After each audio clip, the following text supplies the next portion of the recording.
And this was literally a match made in heaven because I love my desserts and he loved baking them. So I was like, this is perfect. And so we were both in this, like, we have no idea what we're doing. We have no idea what we're going to do, none of that. And we just decided one night after over dessert to actually open up a dessert bar. So that was our first foray into entrepreneurship. We opened a dessert bar, so hospitality in Sydney, in Australia. And by the way, this is, by way of context, again, you know that I'm that Asian nerd who, I've never worked part-time or casually in a hospitality place. Like my husband hadn't either. Like what were we doing? What were we even thinking? But this is the great thing about ignorance and naivety. Like we just forged ahead and we did it anyway.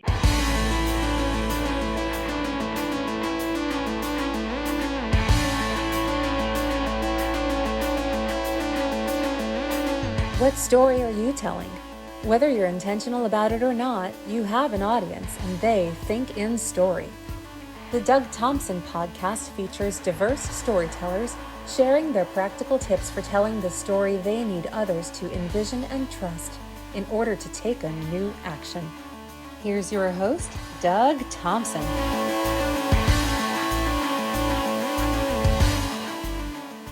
Hey everybody, welcome to another episode, and I'm honored to be joined by Deirdre Tshien. Deidre, how are you doing?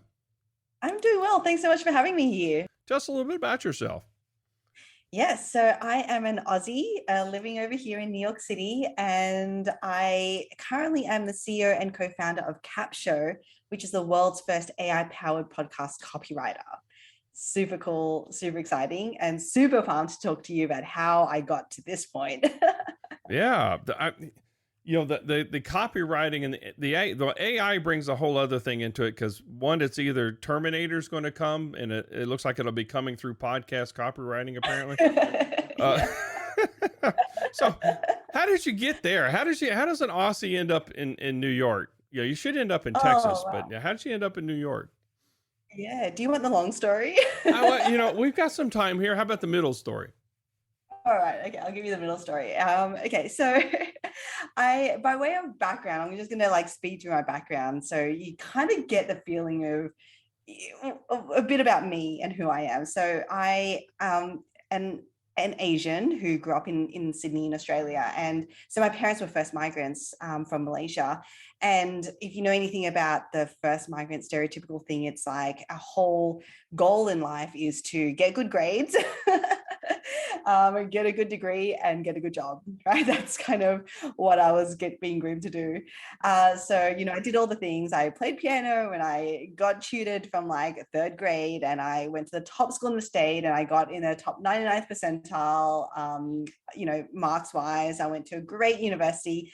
I did and that's when things started to fall apart a little bit, at least for my parents, because they really wanted me to do medicine. They really wanted me to become a doctor. And I realized, and I was kind of because I didn't really know what I wanted to do, right? So I was like, well, okay, fine. They're just making the decision for me. But when it came time to actually figure out what it was that we wanted to do, I was like, I can't do medicine because I actually really hate science. Really don't enjoy science. So I ended up doing a law degree instead. I was like, let me compromise. I'll do a law degree. And then I went into my graduate job was actually in an investment bank in Sydney. So it's the top investment bank in Australia. It's called Macquarie Bank. And it was really great. I was really fortunate to be put on really amazing projects that have visibility all the way up to the CEO. And then, like any other millennial, I hit my quarter life crisis. I was like, what am I doing? I knew from being again, as I said, I'm really, really fortunate. I'll always be forever grateful to be able to have the opportunity to be in those rooms and to work on really amazing projects like that. But it did give me insight into what you kind of had to do and become to climb that corporate ladder. And that for me at my quarter life crisis, I decided that wasn't going to be the path that I wanted to be on. Now at the time, my then boyfriend, now husband, he was also going through a similar quarter life crisis.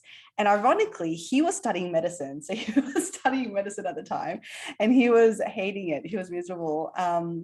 We just actually moved out together and he had actually started cooking and he was really enjoying it, and particularly baking, because I love my desserts. And this was literally a match made in heaven because I love my desserts and he loved baking them. So I was like, this is perfect.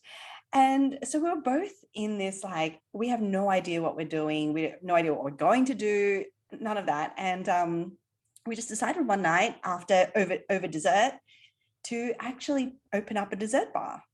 So that was our first foray into entrepreneurship. We opened a dessert bar, so hospitality in Sydney, in Australia. And by the way, this is, by way of context, again, you know that I'm that Asian nerd who, I've never worked part-time or casually in a hospitality place. Like my husband hadn't either. Like what were we doing? What were we even thinking? But this is the great thing about ignorance and naivety. Like we just forged ahead and we did it anyway.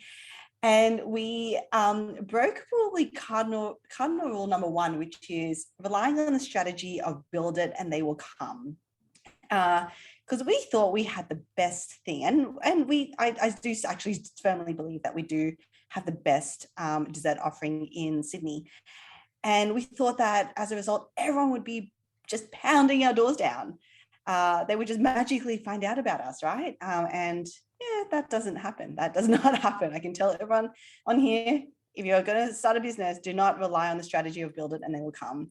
So we struggled for months and months and months. We were trying to figure this thing called marketing out because we'd never done it before, had to do it before. And then I remember this one night, it was one of the very rare nights that Ash, so my husband and I, were able to take the night off together.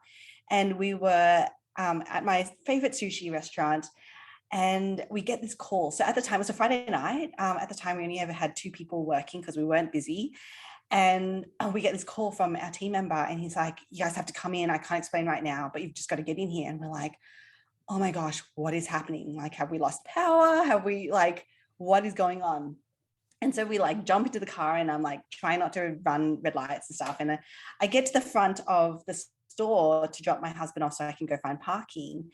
And seriously, Doug, I can still actually picture it to this day, even as I'm telling you, but the store was packed. Like we had a line, we had people moving tables around trying to fit themselves in. Like we had our poor 2 staff members were running, they were literally running back and forth, serving drinks and desserts and taking orders. And it was chaotic.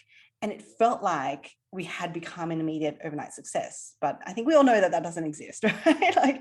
It was the months and months and months of work that we had actually put into it that created that momentum. So fast forward, so it's called the Choc Pot. We opened 4 more locations. So we had 5 locations in total in Sydney. We opened up a burger restaurant called Stacks on Burgers alongside that. We had 2 of those locations. And then in 2018, the end of 2018, we found out that our store manager of our busiest store, the one located in the heart of the city, we found out that he'd been stealing from us. And he'd been stealing, and we're talking a lot of money, Doug. We're talking hundreds of thousands of dollars. Ooh. It was crazy.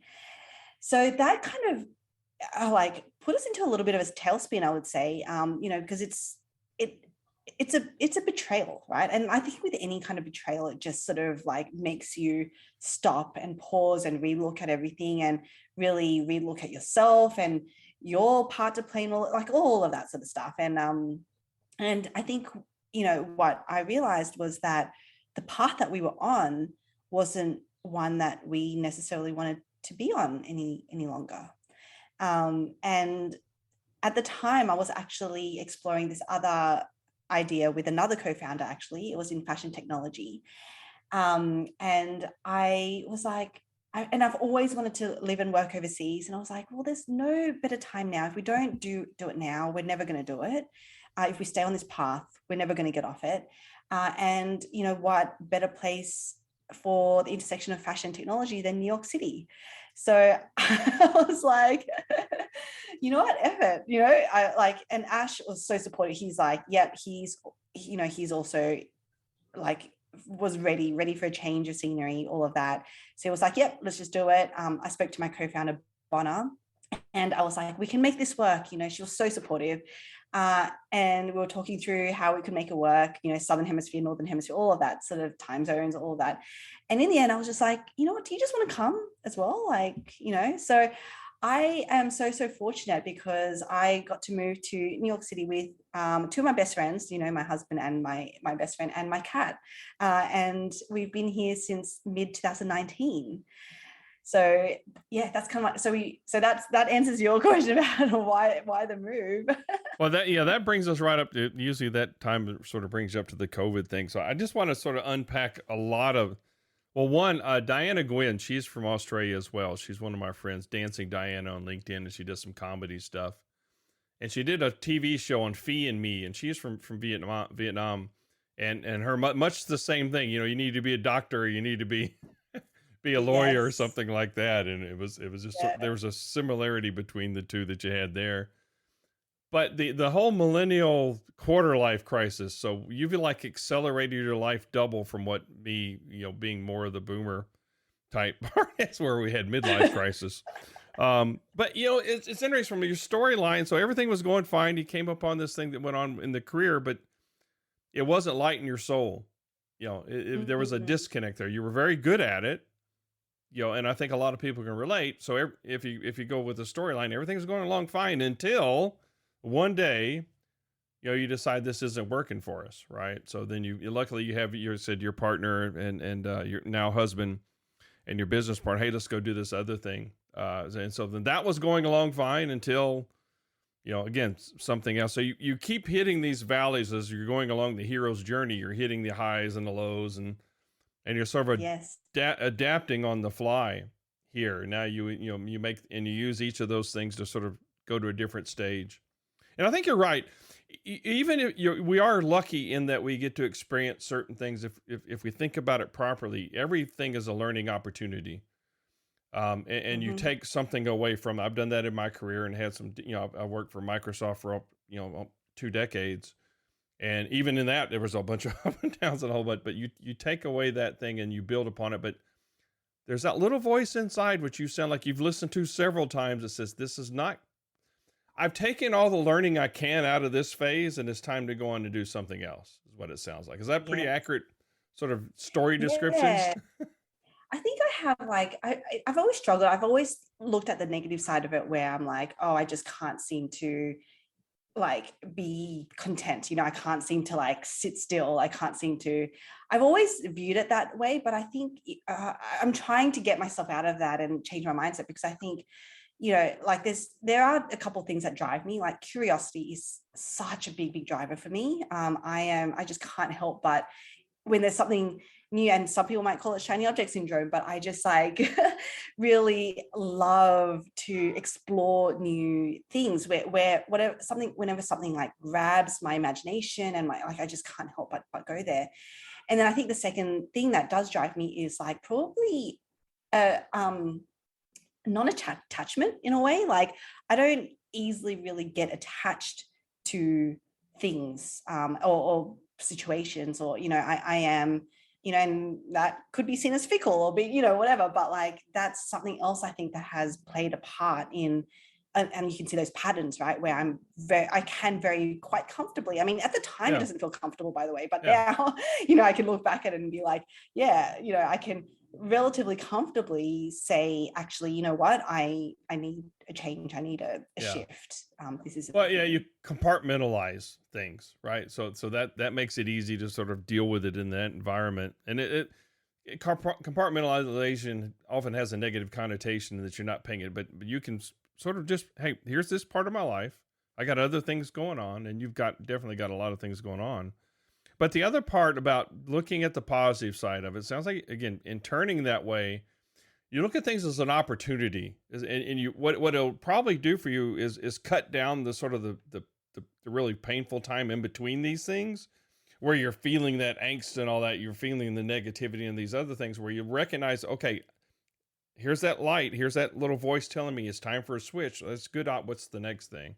That's probably what it'll do Yeah. for you. And it sounds like it probably has, because you've made what, 5 times you start, and now is this you're on your 6th, this new things that you're This would be 1, 2, 3, 4, yeah, 6. okay, 6. Or 7th, almost. So, okay. 6.5, I would say. Yeah. So, I mean, that's fantastic. And it's, you're like, you're writing these sequels to, it's all building upon each other, which it's just a good skill. I've known a lot of entrepreneurs, and they have a lot of your mindset, and they really love the sort of identifying the problem and fixing out our opportunity and fixing it and doing these other things. And then once you've got that sort of going, okay, what's the next thing I can go solve? And it's just that unquenching desire to go do something more, right? And being more. Yeah. So yeah, I haven't even gone to, what happened between 2019 and now, Doug. Well, that's a whole other, let's go there, because that's a whole different world. I mean, it's not simply moving. That's just, people are forced to go. And you're in New York, where you were like locked down for, for quite a while. Yeah. So we, so it was mid 2019, because we went to lockdown, I guess, early 2020. So while we were when we landed, we kind of hit the ground running really hard on proving out or testing this fashion technology idea. Because we'd only actually given ourselves 12 months. Because we had like no credit, nothing. In order to be able to rent a place here, we had to actually prepay. So we used all of our savings basically to prepay 12 months rent, and we were like, okay, so technically we have 12 months to make something work. Otherwise we're shipped back to Australia. So we hit the ground running, and our hypothesis was that our users would be young professionals or college students. So we went to Columbia campus, NYU campus, Wall Street. We just started speaking to women. And what we worked out was that while there was a problem there that was at some point probably worth solving for, the problem wasn't acute or big enough for people to change their habits for quickly enough. So we just didn't have the runway to make something like that work. So we actually decided to fail that business. And we were kind of like, gosh, what do we do now? Like, we only gave ourselves this amount of time to make it work, and we are now at -10. So we actually fell into this is when the world works in really weird and wonderful ways. But because I ran into an acquaintance of mine who I didn't actually even know had moved to New York, so knew him from Australia, and he was helping this British company roll out chocolate retail stores. And he actually wanted to start a presence online, and he knew our background and what we, being able to take an offline business online, things like that. And so he actually was like, hey, do you want to help us do that? So we actually fell into agency work in a way. And because when we were exploring this fashion technology idea, we had also been speaking to brands and boutiques. They were the other side of the marketplace. And so we started reaching back out to them, and we actually, for a while we were doing agency work for these e-commerce brands. And then we transitioned that into coaching because there were a couple of reasons. One, we didn't really want to scale an agency brand. That wasn't something that we ever had set out to do. And the second thing was, being able to help kind of people at this, almost on the ground, like get started, was kind of what we wanted to focus on. So that was that business was called The Growth Boss. And that was what we actually started podcasting for. And then all this time, our whole thing, and it's so apt that you're like, I want to change the format of this to storytelling, because that was my whole thing to all of these e-commerce businesses that we were working with, was you have to tell your story. Like, you can sell, and so many people start an e-commerce brand because they want to hide behind their product, which I totally get. But when you're starting, like, you are the only differentiator, right? Like, there are multiple phone case companies out there that you can, like, there are so many like to sell things, but to differentiate you and why people should buy from you, it comes down to who you are and your stories and your experiences and all of those things. So that was, and my clients would be like, I get it, Deidre, I need to tell my stories, but I just don't know how. And so that's actually where the first iteration of CAPSHO was born. It was really because it was, okay, how do I think through storytelling? Almost like the formula. How can I basically like create? So the first iteration of CAPSHO was a very rudimentary rules-based software. So we had to use to describe it as kind of a merging of Mad Libs and journaling, where we would prompt them through particular questions. And from the answers, the software would actually create a bank of captions and emails.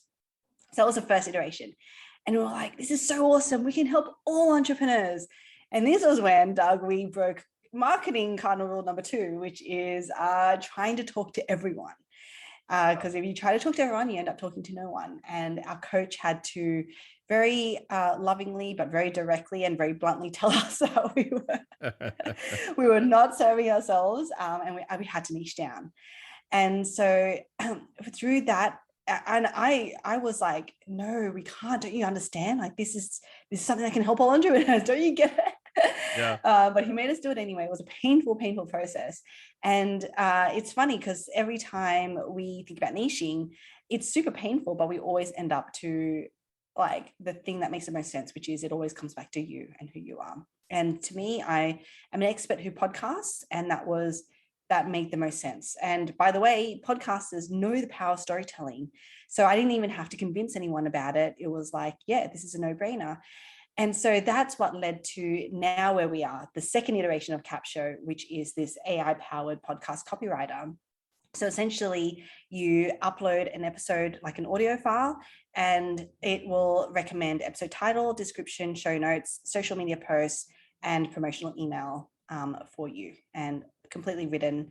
You can make edits to it, all of that sort of stuff, and then use it. And that's what CAPSHO does now. Wow, that is, I can definitely see a need for that, because I'm good at talking with people, but I have to sit back and do all that other stuff on that. That takes a lot of time and effort on my part to do. My brain just doesn't work that way.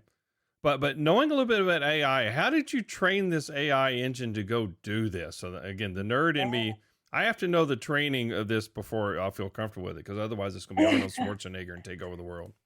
Yeah. So I have the way that I think about it. So what my strategy is called content honey traps. Okay. And this is the strategy about how we actually promote a podcast. Because a lot of times, and I was so guilty of this in the past, where we would, spend a lot of time trying to find the best bit. We would clip it. That's what we share on social media and all these things. And then I realized that it was really not serving, like it was getting me nowhere, because I was giving away all the great stuff. And what I really needed to do was I needed to create curiosity in people to want to listen to my podcast episode. And so that's where content honey traps came in. And the more that I thought about it, and I started reading more and more about it and just seeing what other people were doing, and I came up with these 8 mental models about how we can essentially use content honey traps.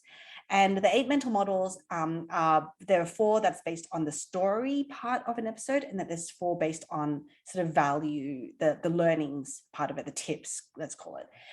So there are some really obvious ones like cliffhanger, that you want to leave people on a cliffhanger so that they're like, they need to know what happens next. And there are others, if I talk about an example in the tips based or the values based realm, there's one called the rebel, where you're talking about what it's not, because that gets people, because you're like, it's not this, like listen up to what I'm going to talk about social media, for example. It's not about posting. It's not about this, not about that. Guess what it's about? Listen to the episode. Yeah. So that's kind of that. So I've got these 8 mental models, and that's actually what I built into the AI's thinking. So it starts with these content honey traps, and then it essentially is good enough. And we're talking about GPT-3 here, picking up the context of what was being said. How does it then use the content honey traps to mold essentially a narrative, like something that you can use. So did you actually, you didn't actually write these algorithms and models and stuff and all that, did you?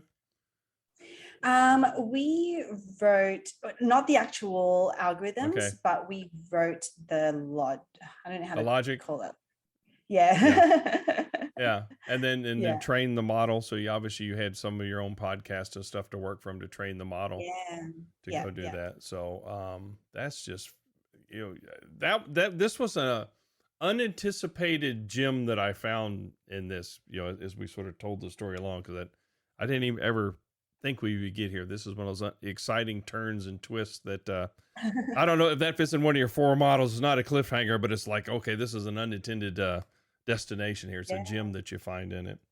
So what's the best way to go ahead and if you're a podcaster, you have to stand in line behind me, because we're going to be hitting you up here, because you just hit upon a lot of good stuff here. What's the best way to get engaged with you?